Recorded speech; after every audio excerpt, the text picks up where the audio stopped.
Good morning, everyone. Our today's topic is elevation in boiling point. This is the third colligative property, elevation in boiling point. So first, let's discuss what is the boiling point here. Elevation means elevation means increase होना. Basically, increase in boiling point की बात करेंगे. But सबसे पहले ये जान लेते हैं कि एक्चुअली में boiling point क्या होता है. तो अगर मैं आप लोगों से बात करूं, so here boiling point. First, let's see the definition of boiling point. Boiling point is the temperature at which the liquid phase and the vapor phase are in equilibrium with each other.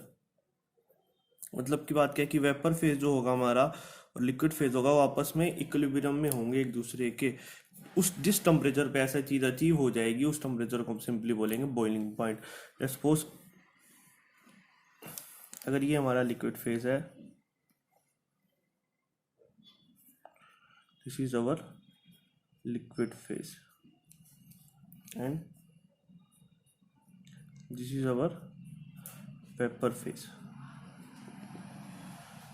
Phase hair.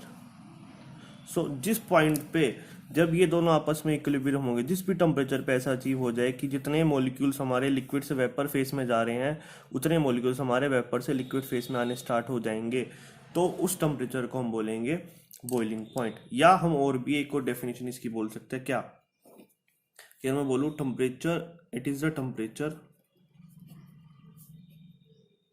The temperature at which the vapor pressure of the liquid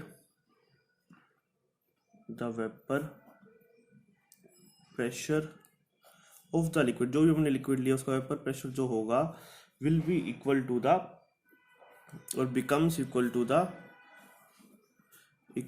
the external pressure और we can say this atmospheric pressure. मतलब बाहर का जो pressure होगा उसके equal अगर हो गया अंदर का प्रेशर, तब जो टेम्परेचर होगा उस टेम्परेचर को बोलेंगे बॉइलिंग पॉइंट. अगर मैं बोलूँ कि बाहर का जो भी एक्सटर्नल प्रेशर होगा, अगर मैं सपोज करूँ 1 atm के फॉर्म में लेते हैं कि जो एक्सटर्नल प्रेशर है बाहर का, तो वो सेम होना चाहिए. तो उस टेम्परेचर पे जो अगर ये चीज़ अचीव हो गई, जिस टेम्परेचर पे अचीव होगी उसको हम बोलेंगे बॉइलिंग पॉइंट. सो बेसिकली ऐसा नहीं है कि कोई फिक्स टेम्परेचर ही होता है बॉइलिंग पॉइंट का. बट अगर मैं बात करूँ कि अगर मैंने एटमॉस्फेरिक प्रेशर फिक्स रखा कि बाहर का एटमॉस्फेरिक प्रेशर है 1 atm ही, तो डेफिनेटली आप वाटर को जब बॉईल करोगे, लेट्स सपोज आपको पता वाटर का बॉइलिंग पॉइंट जो होता है कितना होता है 100 डिग्री सेल्सियस या उसको बोल सकते हैं 373 केल्विन, है ना. इस टेम्परेचर पे जो है वो वाटर बॉईल होना स्टार्ट होता है. इसका मतलब क्या है, इस टेम्परेचर पे जो वाटर का वेपर प्रेशर होगा, वो किसके इक्वल होना चाहिए, बाहर के प्रेशर के, मतलब एक्सटर्नल प्रेशर के इक्वल होना चाहिए एटमॉस्फेरिक, जो कि कितना है 1 atm है. तो मतलब इस टेम्परेचर पे आके 100 डिग्री पे आके क्या होने वाला है, वेपर प्रेशर ऑफ वाटर जो है become equal to the 1 atm. अगर मैं क्या करूं, बाहर का प्रेशर अगर मैं कम कर दूं किसी तरह, या अगर मैं वैक्यूम क्रिएट कर दूं, पार्शियल वैक्यूम क्रिएट कर दिया, मान लो सपोज मैंने पार्शियली वैक्यूम क्रिएशन कर दी.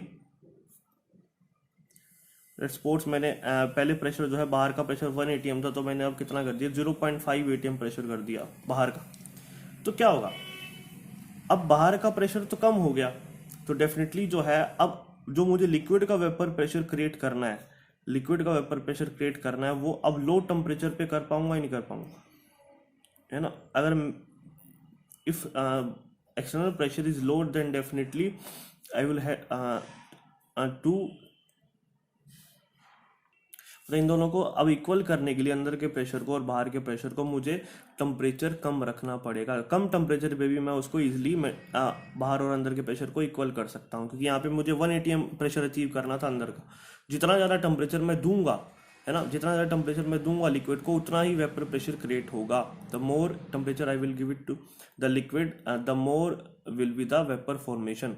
सो यहाँ पे वेपर मुझे वेपर प्रेशर कम रखना है. वेपर प्रेशर अगर लो है, if external pressure is low,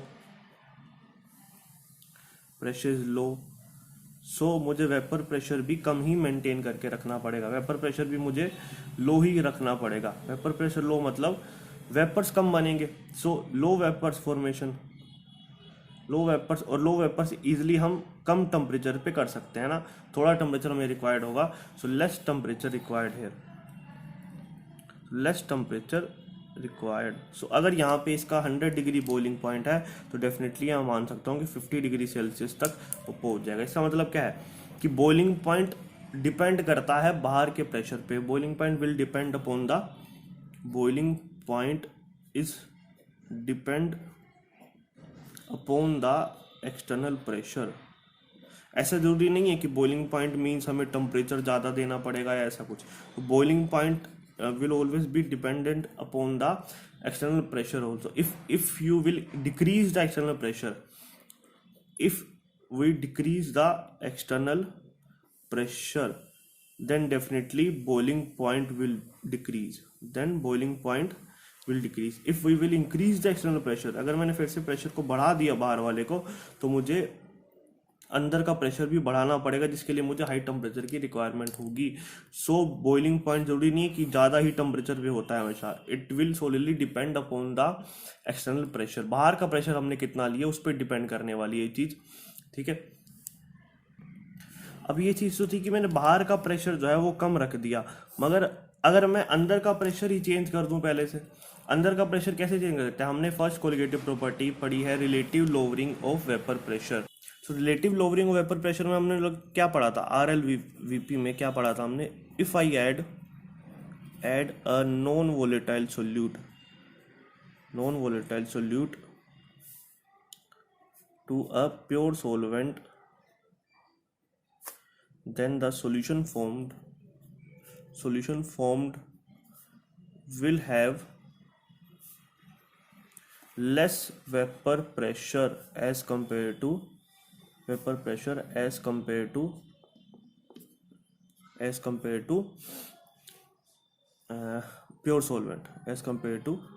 pure solvent. So if I take only pure solvent like pure water, then its vapor pressure will be more. But if I put some non-volatile solute like NaCl in this, if I put NaCl, then what will happen, its vapor pressure will definitely decrease. Like NaCl, I put the non-volatile solute, then the solution formed will have less vapor pressure as compared to the vapor pressure of pure solvent. So जब यहाँ पे vapour pressure lower हुआ, relative lowering vapour pressure will occur, then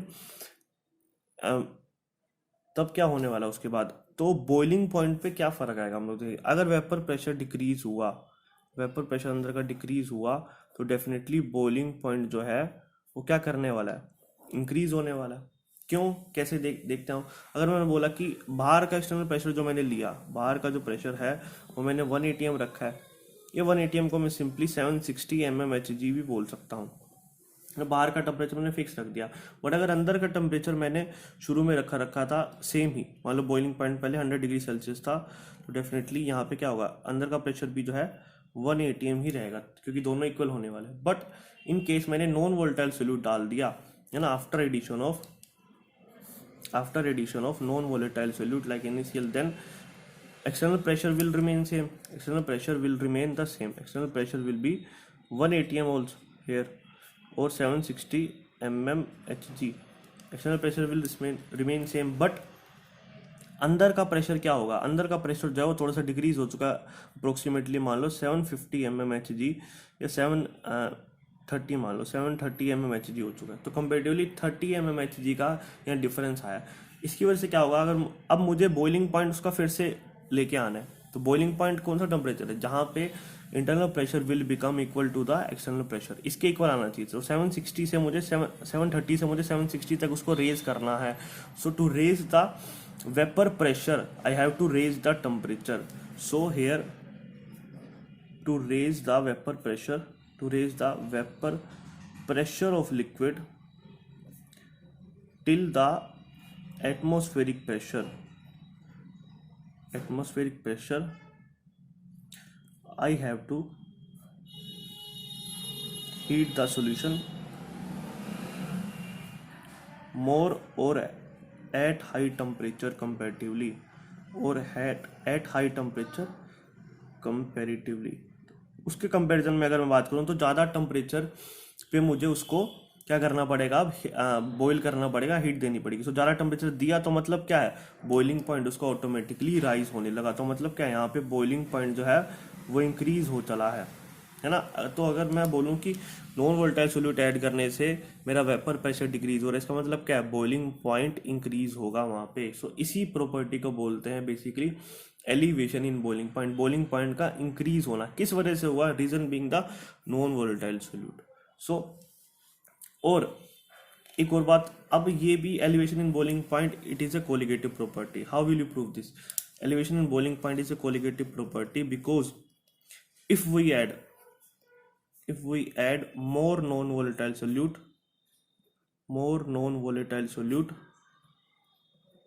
then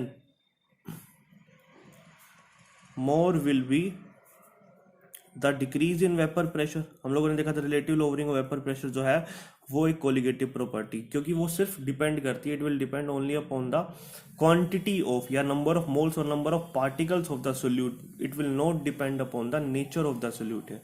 so relative lowering of vapour pressure अगर colligative property है, so जितना vapour pressure में decrease आएगा उतना ही the more will be the increase in boiling point है, उतना ज़्यादा ही बॉइलिंग पॉइंट में इंक्रीज आने वाला है. सो जितना अल्टीमेटली किस पे डिपेंड कर रहा है, ये नॉन वोलेटाइल सोल्यूट पे डिपेंड कर रहा है, उसकी क्वांटिटी पे डिपेंड कर रहा है ना. यहाँ पे उसकी क्वांटिटी कितनी ली है हमने, नेचर पे डिपेंड नहीं कर रहा. सो जितना ज़्यादा बॉइलिंग पॉइंट इंक्रीज होगा उसी को हम क्या बोलेंगे, basically elevation in boiling point. इस चीज़ को हमने क्या बोला, elevation in boiling point. So it is a colligative property because it depend upon the quantity of the solute, non volatile solute added. जितना ज़्यादा solute हम डालेंगे उतना ज़्यादा बॉइलिंग पॉइंट में एलिवेशन आएगा. सो बॉइलिंग पॉइंट एक तो solute पे डिपेंड करता है या एक्सटर्नल प्रेशर पे डिपेंड करेगा. ना तो ऐसा कुछ नहीं है कि वो हाई टेम्परेचर होगा तभी बॉइलिंग पॉइंट हो सकता है, लो टेम्परेचर पे बॉइलिंग पॉइंट हो सकता है. अगर मैं वैक्यूम क्रिएट कर दूं बाहर तो टेम्परेचर जो है वो लो हो जाएगा बहुत ज़्यादा बॉइलिंग पॉइंट. इसलिए बॉइलिंग पॉइंट वो टेम्परेचर है जहाँ पे अंदर का प्रेशर और बाहर का प्रेशर जो है वो इक्विलिब्रियम में आ जाए या इक्वल आ जाए, या लिक्विड और वेपर फेज जो है वो इक्विलिब्रियम में एग्जिस्ट करने लगे. Now let's see the elevation in boiling point graphically by using the graphic method. Now let's suppose I will make the graph in between the vapour pressure here on the y axis and I will take temperature here on the x axis. So there is a curve, there are different type of curves. Suppose this is the atmospheric pressure, this is the atmospheric means 1 atm pressure here. So there are three types of graphs. Suppose first one is like this, second one is like this, and the third is like this. So let's see here कि इस point पे क्या हो रहा है, जितनी भी curves हैं इस पॉइंट पे क्या हो रहा है, यहाँ पे वेपर प्रेशर जो है इन कर्व्स का इक्वल आ रहा है एटीएम 1 एटीएम के. सो जितना भी ये पॉइंट होगा जिस टेम्परेचर पे चीज आएगी, मान लो सपोज इस कर्व के लिए ये टेम्परेचर है, ये इस कर्व के लिए टेम्परेचर की reading will be this, and third curve के लिए ये रीडिंग, इस कर्व को हम मान लेते हैं यार ए, ये हो गया B, and third one is C. So इस टेम्परेचर को मैंने नाम दे दिया T A, this is T B and this is for T C. मतलब ये T A, T B, T C are the boiling point for a curve इस type के सोल्यूशन के लिए, बी टाइप के है और सी टाइप के सोल्यूशन के लिए. सो अगर मैं बात करूं कि मैंने ए को अगर मैंने प्योर सॉल्वेंट मान लिया अभी, if A is a pure solvent, so आप लोग खुद बताओ थोड़ा सोच के कि अगर ए का वेपर प्रेशर जो है, देखो ए का वेपर जो बॉइलिंग पॉइंट है वो कम आ रहा है, और हमने देखा कि जब हम नॉन वोलेटाइल सोल्यूट ऐड करते हैं तो बॉइलिंग पॉइंट हमेशा राइज होता है. तो ये जो बी कर्व है वो डेफिनेटली एक सॉल्यूशन होने वाला है, वो डेफिनेटली एक सॉल्यूशन होगा. हमें नहीं पता अभी डाइल्यूट सॉल्यूशन है, कंसंट्रेटेड है, बट एक सॉल्यूशन होगा. ठीक है। अब अगर मैं बात करूं आप लोगों से कि जो ये बी कर्व है वो डेफिनेटली उसका वेपर प्रेशर जो है आप देख सकते हो ए कर्व से नीचे है और सी कर्व का वेपर प्रेशर और भी कम है। सो इन दोनों में अगर मैं बात करूँ डेफिनेटली बी जो है वो सोल्यूशन होने वाला है और ये बी प्योर सॉल्वेंट, क्योंकि हमने देखा कि जब भी सोल्यूशन फॉर्म होता है उसका vapour pressure always less than the pure solvent, because vapour pressure of solution is always less than the vapour pressure of pure solvent, उससे कम ही मिलता है हमको। ठीक है, एक बात तो ये तो हमें पता चल गया कि जो बी ग्राफ है वो किसी ना किसी सोल्यूशन का है। तो अब खुद सोचो, देखो इधर देखो कि अगर मैंने बोला कि इस बी ग्राफ बी कर्व के लिए टेम्परेचर जो है वो टी बी आ रहा है, तो टी बी हमने देखा कि वेपर प्रेशर जो बी का वो कम है, वेपर प्रेशर ऑफ बी जो है वो less than vapour pressure of A, और टेम्परेचर देखो बॉइलिंग पॉइंट जो है वो टी बी जो है वो ज़्यादा है मगर बॉइलिंग पॉइंट ऑफ ए से, क्योंकि हमें पता है वेपर प्रेशर जो बॉइलिंग पॉइंट आपस में इन्वर्सली प्रोपोर्शनल है एक दूसरे के। सो ये टी रिप्रेजेंट कर रहा है बॉइलिंग पॉइंट इनका, these are representing the boiling point curve. So इसका मतलब क्या है, बॉइलिंग पॉइंट जो है टीबी का ज़्यादा है। तो कुछ सोचो, जब मैंने क्या किया, ए ग्राफ प्योर सॉल्वेंट लिया, बी में जब सॉल्यूशन बना दिया तो जितना इंक्रीज आया देख लो, टी ए की वैल्यू कम है, इधर जा रहे हैं तो टेम्परेचर की वैल्यू बढ़ेगी ऑब्वियसली, इधर जा रहे हैं टेम्परेचर की वैल्यू इंक्रीज हो रही है यहाँ पे। तो टी बी की वैल्यू ज़्यादा है टी ए से, तो जितना डिफरेंस आए इन दोनों में उसको मैं लिख सकता हूँ T B minus T A can be represented by delta T B. इसका मतलब क्या है, इसको बी मतलब बॉइलिंग पॉइंट है, सो डेल्टा टी बी जो रिप्रेजेंट हो रहा है उसको हम बोल रहे हैं एलिवेशन इन बॉइलिंग पॉइंट। यही डिस्क्राइब कर रहा है कि कितना जब मैंने सोल्यूशन बनाया तो कितना राइज हुआ बॉइलिंग पॉइंट में। अब एक बात और जरा ध्यान से सोचिए कि अगर मैं सी की बात करूं, सी का वेपर प्रेशर है जो वो बी से भी कम है, तो सी है वो भी एक सोल्यूशन होगा ऑब्वियसली, फिर इसका मतलब सी जो है वो सोल्यूशन होने वाला है। थर्ड जो पॉइंट है वो भी सोल्यूशन होगा डेफिनेटली, सी कर्व जो है हमारी, बट कंपेरेटिवली जो है वो ज़्यादा कंसनट्रेटेड सोल्यूशन है, कंसनट्रेटेड सोल्यूशन ज़्यादा है। क्यों कंसनट्रेटेड ज़्यादा है कंपेरेटिव टू बी, ये डाइल्यूट का केस ले रहा हूँ, ये डाइल्यूट सोल्यूशन है इसमें, क्योंकि अमाउंट ऑफ सोल्यूट जो है वो कम था, यहाँ पे अमाउंट ऑफ सोल्यूट मैंने इंक्रीज कर दिया, amount of non volatile solute increases है, amount of non volatile solute increases है। So amount of non volatile solute यहाँ इंक्रीज हुआ है तो उसका वेपर प्रेशर और डिक्रीज होगा, और कंपेरेटिवली देख रहे हो वेपर प्रेशर ऑफ सी जो है वो less than vapour pressure of B है, और टेम्परेचर बट जो बॉइलिंग पॉइंट है क्योंकि आपस में इन्वर्सली प्रोपोर्शनल है तो बॉइलिंग पॉइंट जो है टी सी का ज़्यादा होगा कंपेरेटिव टू बी कर्व। इसका मतलब क्या है कि और इंक्रीज हुआ, अगर मैं कंसनट्रेट करता जाऊँ है ना, सोल्यूट की क्वांटिटी को इंक्रीज करता जाऊँ तो डेफिनेटली क्या होने वाला है, बॉइलिंग पॉइंट और इंक्रीज होगा। तो इससे बता सकते हैं हम कि colligative elevation in boiling point is a colligative property. So this is also the delta T B है, this is also delta T B. So this we can say comparatively एक कंसेप्चुअल क्वेश्चन भी यहाँ से बन सकता है कि अगर दो ग्राफ्स दे दिया जाए आप लोगों को, दो कर्व्स दे दिए तो बता सकते हैं इजली कि कौन सी कर्व में ज़्यादा कंसनट्रेटेड सॉल्यूशन है, कौन सी में डाइल्यूट है, ऑन द बेसिस ऑफ जितना नीचे ग्राफ जितना नीचे ग्राफ बनेगा उतना ही सॉल्यूशन कंसनट्रेटेड होगा ज़्यादा, और ऊपर वाला डाइल्यूट होगा और उससे ऊपर वाला प्योर सॉल्वेंट होगा। Now let's derive the formula for the elevation in boiling point here, but first let's see here कि वेपर प्रेशर जो है and boiling point they are inversely proportional to each other, because जितना vapour pressure कम होगा boiling point उतना ज़्यादा होगा या उतना ज़्यादा हमें नीड है टेम्परेचर देने की। बट अगर मैं इसकी बात करूँ elevation in boiling point it will depend directly on the lowering in vapour pressure, कि जितना ज़्यादा सोल्यूट डालोगे उतना ज़्यादा लोअर होगा वेपर प्रेशर, जितना ज़्यादा वेपर प्रेशर कम होगा उतना ही बॉइलिंग पॉइंट में इंक्रीज आने वाला है। So this is very important thing कि जितना वेपर प्रेशर डिक्रीज होगा है ना, जितना सोल्यूट डालोगे उतना वेपर प्रेशर में डिक्रीमेंट आएगा, और जितना ज़्यादा डिक्रीमेंट आएगा इसमें उतना ज़्यादा बॉइलिंग पॉइंट में राइज होगा, क्योंकि उतना ज़्यादा टेम्परेचर हमें प्रोवाइड करना पड़ेगा उसके लिए। सो मैं लिख सकता हूँ क्या यहाँ पे कि डेल्टा एलिवेशन बॉइलिंग पॉइंट को रिप्रेजेंट कर सकता हूँ, delta T B is directly proportional to the lowering, suppose it is represented by delta P है ना, because we are talking about the lowering vapour pressure not relative lowering. So relative वो क्या था, P naught minus P S, तो simply इसको मैंने delta P की form में लिख लिया।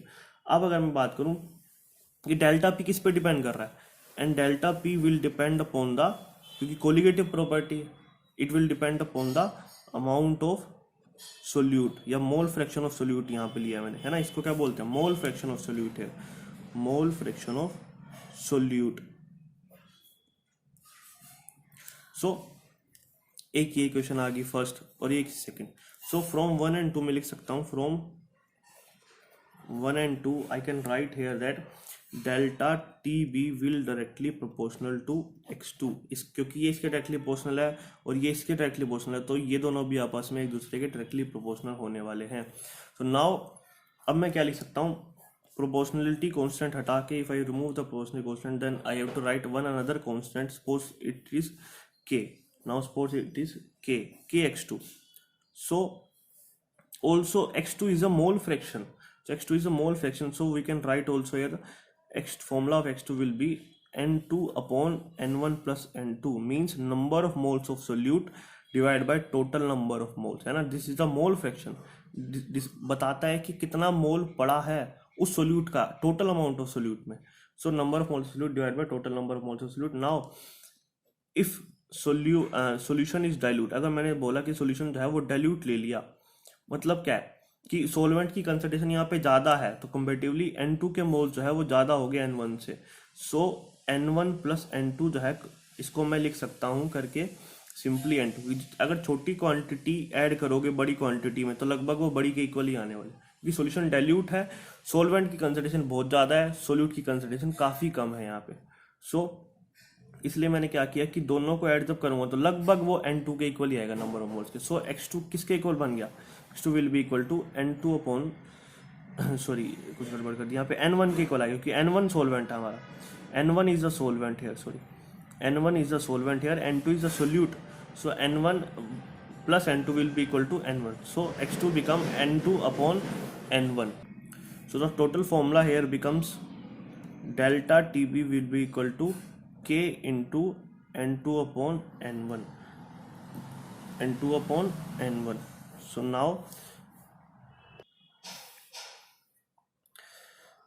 now delta TB is equal to k into n2 upon n1.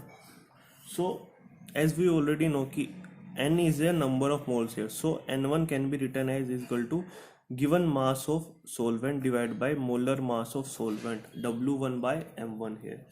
So delta formula becomes delta TB will be equal to K into N2 upon में W1 divide by M1, है ना। इसको इधर भी हम सिंपली क्या करेंगे, अपवर्ड ले जाएंगे तो क्या बन जाएगा, delta TB will be equal to K2 N2 into में M1 divide by W1 है। So now अगर suppose W2 here is a given mass of solvent, है ना, given mass of solvent will be equal to 1 kg। अगर मैं suppose कर लेता हूँ it is equal to 1 kg, then can we say this N2 upon N1 will be molality, कैसे, molality क्या होती है कि number of moles of solute divide by mass of solvent in KG. तो मैंने अगर सपोज कर लिया कि यहाँ पे मास उसका केजी में है सोलवेंट का, तो ये मोलैलिटी टर्म को डिफाइन कर रहा होगा। तो सिंपली मैं इसकी जगह क्या लिख सकता हूँ, सो N2 by W2 become the molality which is represented by the small m here. So also one thing more, if solvent is fixed, इस सोलवेंट तो हमने फिक्स ले लिया कि हाँ ये सोलवेंट होने वाला है, तो उसका मोलर मास भी तो कांस्टेंट ही होगा, क्योंकि मोलर मास चेंज नहीं होता कभी, given mass can be change but molar mass never change. So solvent का M1 क्या कांस्टेंट होगा, तो हम लिख सकते हैं क्या, K तो वैसे ही कांस्टेंट हमारा, प्रोपोर्शनली कांस्टेंट को हटा के हमने K लिखा था वहाँ पे, तो K into M1 will both become constant और can be written as the KB means it is the molar elevation constant,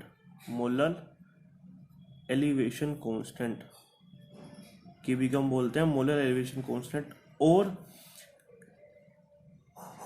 ebullioscopic constant, ebullioscopic क्योंकि ये बॉइलिंग पॉइंट की स्टडी को ही हम एबुलियोस्कोपी बोलते हैं, तो यहाँ पे हमने इसको नाम दे दिया एबुलियोस्कोपिक कांस्टेंट। किसी भी नाम से आपको आ सकता है, ये चीज़ याद रखनी होगी। सो अब इस चीज़ से एक तो ये चीज़ हमारे पास आ गई नहीं, एक ये आ गई, एक ये हमने डिफाइन कर लिया। सो और ये इक्वेशन है, ये equation number 3rd 4th and 5th। So from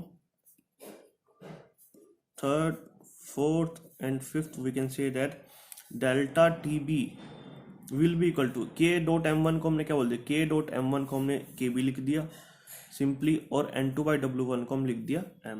this is the final equation of elevation in boiling point. तो ये हमारी इक्वेशन आ चुकी है, इसको मैंने बोला एलिवेशन इन बॉइलिंग पॉइंट। अब हम मोलर एलिवेशन कांस्टेंट देखते हैं क्या होता है। बेसिकली मोलर एलिवेशन कांस्टेंट की डेफिनेशन है, it is defined as the elevation in boiling point, elevation in boiling point of the solution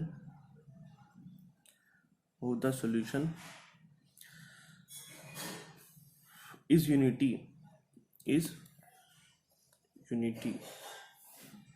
sorry here, if it is defined elevation in boiling point of the solution when molality is unity, when molality is unity, by mistake हो गया था।